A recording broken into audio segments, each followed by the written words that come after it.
the National Guard going to be picking up these tents? So the homeless tents are all over the city. They're on K Street Tunnel. There are some dotting along the area here. There were more before. Some of them have been cleared out. Well, what about those? We're working with the marshals and alongside them, alongside Park Police, alongside everybody else.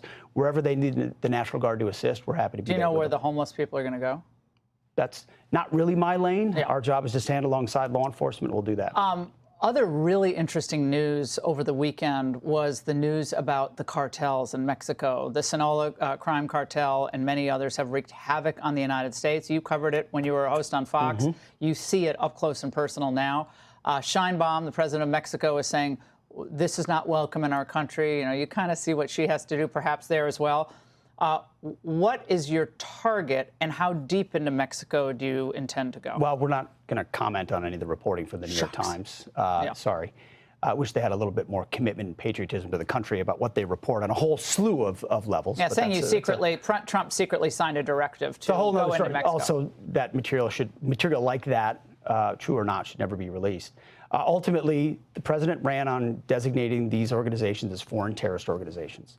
We spent 20 years battling foreign terrorists in other countries. Now we've got them in our own hemisphere, poisoning our people with drugs, with gangs, with violence, with human trafficking. President Trump has said enough is enough. We've sealed it at the border. I mean, the military's down at the border with CBP and ICE, sealing that. We have, and we've come alongside them. Now, where appropriate, when given the opportunity, when it makes sense at the directive of the president, we will take action to defend the American people. Does that mean that you foresee U.S. troops in Mexico in some way, shape, or form? Or are you thinking drone attacks, air attacks? What do you think? I can't reveal anything, but I'm not tipping my hand that there will be U.S. troops in Mexico. That's not what I'm saying. But are you worried that now the cartels are just moving everything around, that they know that there's a target on their back? They're just like hiding everything, however they do that? We're watching. We know a little bit more than they think we might know about them. We've spent a lot of attention watching them. We're focused on this. It's a presidential priority. It's our priority. We're working with federal partners to identify that all across the Western Hemisphere. This is something we're not lying down anymore. If you're trafficking in drugs, you're trafficking in people, you're trafficking in violence that affect the American people, that's unacceptable, and the Defense Department's going to be a part of solving that. China on its end, and then the U.S. government on the Mexico side. Friday.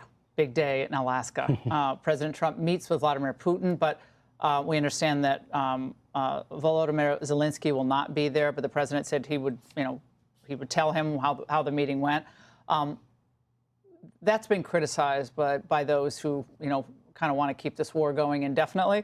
But tell us what the posture is now. I know you don't want to get ahead of the president, but ultimately, what would look like something close to success here? Well, nobody else could have created the conditions that lead to a meeting like this. Hasn't been there since 2015. Putin in the United States. Nope. And certainly under Joe Biden, the violence raged, the war raged, and Putin never took him serious enough to even consider a meeting. So already President Trump has changed the game. He's created the conditions for a possible negotiated settlement, which is his goal from the beginning at a very complex battlefield. I don't think Vladimir Putin would be meeting unless he's felt that heat. And I think there's a chance. And the president's laid out the parameters, and so is Steve Witkoff and others who are in the. We're in the strength side of the peace through strength business, but on the negotiating side, there's going to be, could be land swaps. There's going to be concessions. No one's going to be happy, but if anybody can do it, it's going to be President Trump. Are you going to be there? I don't know. We'll see what my calendar looks like. Possibly. Well, can you call us when you find out the information, please? We'll know. Is there a precedent that you all are worried about setting here with this idea of an American urged land swap, as the president described it? I mean, everyone knows the history of Ukraine and Russia. The eastern part of Ukraine is much more Russian ethnic. The western side has more of a Ukrainian history and so forth. But Vladimir Putin loves Kiev. That's the cradle of the Ukrainian, the Orthodox Church, the Russian Orthodox Church. So he loves Kiev. But are you worried about a precedent-setting moment here that would not be great for future conflicts?